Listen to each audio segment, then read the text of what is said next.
53 വയസ്സായി. കിഡ്നിയുടെ അസുഖം കാരണം ഇപ്പൊ വീട്ടിൽ വെച്ചിട്ട് ഡയാലിസിസ് ചെയ്തുകൊണ്ടിരിക്കുകയാണ്. പെരിറ്റോണിയൽ ഡയാലിസിസ് ചെയ്തുകൊണ്ടിരിക്കുകയാണ്. അപ്പം അതിന് ഒരുപാട് പൈസ ചെലവുള്ളതാണ്. മരുന്നിനും കാര്യങ്ങൾക്കൊക്കെ ആയിട്ട്.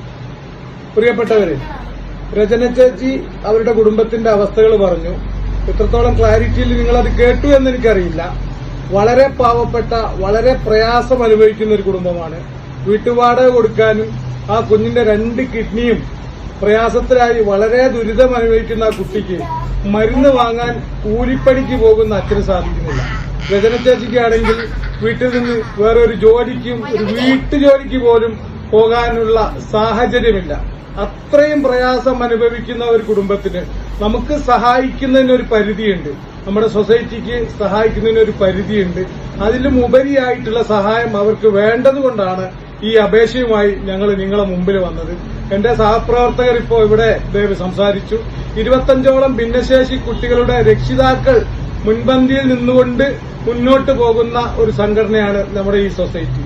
അതുകൊണ്ട് പ്രിയപ്പെട്ടവരെ, നിങ്ങൾക്ക് കഴിയുന്ന സഹായങ്ങൾ ആ കുടുംബത്തിന് ചെയ്തു കൊടുക്കണമെന്ന് വിനീതമായിട്ട് ഞാൻ അഭ്യർത്ഥിക്കുകയാണ്.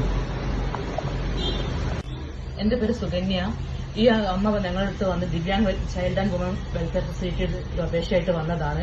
അവര് 11 വയസ്സ് പ്രായമുള്ള മകൾ നിവേദന വേണ്ടിയിട്ടാണ് ഇവർ വന്നത്. അതിന് കിഡ്നി 2ഉം കംപ്ലൈന്റ് ആണ്. അപ്പൊ ഡയാലിസിസ് ചെയ്തുകൊണ്ട് 2 വർഷമായിട്ട് പിന്നെ കൂലിപ്പണിക്കാരനാണ് ഇവരെ ഭർത്താവ്. ചേച്ചിക്കും ലിവർ സിറോസിസ് ഉണ്ട്. അപ്പം ഇതിനെല്ലാം കൂടാതെ ഒരു വാടക വീട്ടിലാണ് താമസിക്കുന്നത്. അപ്പോൾ ഒരു മാസം തന്നെ മരുന്നിനും വാടകയ്ക്കും മറ്റു ആവശ്യങ്ങൾക്കായിട്ട് ഒരുപാട് പൈസ വെച്ച് ചെലവാകുന്നുണ്ട്. കൂലിപ്പണിക്കാരനായ ഹസ്ബൻഡിന് ഇത് മുഴുവൻ താങ്ങാൻ പറ്റാത്തൊരവസ്ഥയാണ്. അപ്പം ഞങ്ങളുടെ സൊസൈറ്റിക്കും ചെയ്യുന്നതിന് ഒരു ലിമിറ്റ് ഉണ്ട്. കാരണം എല്ലാവരും അങ്ങനത്തെ ഒരു ആളുകളാണ് ഈ ഒരു സംഘടനയിൽ ഉള്ളത്. അപ്പം ഈ വീഡിയോ നിങ്ങളിലേക്ക് ഞങ്ങൾ എത്തിക്കുകയാണ്. അപ്പൊ നിങ്ങൾക്കൊണ്ട് മാക്സിമം ചെയ്യാൻ പറ്റുന്ന സഹായം ഇവർക്ക് ചെയ്തു കൊടുക്കുന്നത് ഞങ്ങൾ വിനീതമായിട്ട് അപേക്ഷിക്കുന്നു. എല്ലാവർക്കും നമസ്കാരം. ഈ ചേച്ചി പറഞ്ഞ വീഡിയോ എല്ലാവരും ഉണ്ടാവും. ഞങ്ങള് സൊസൈറ്റിയിൽ അവരൊരു അപേക്ഷ തന്നിട്ടുണ്ട്. ഞങ്ങൾക്ക് ചെയ്യുന്നതിനൊരു പരിധിയുണ്ട്. അതിൽ ഇവർക്ക് എന്തായാലും ആവശ്യമായ ഒരുപാട് വലിയ ചെലവ് ഉള്ളത് പറഞ്ഞാൽ ഈ വീഡിയോ കാണുന്ന എല്ലാവരും ഇവരെ സഹായിക്കണമെന്ന് അപേക്ഷിക്കുന്നു.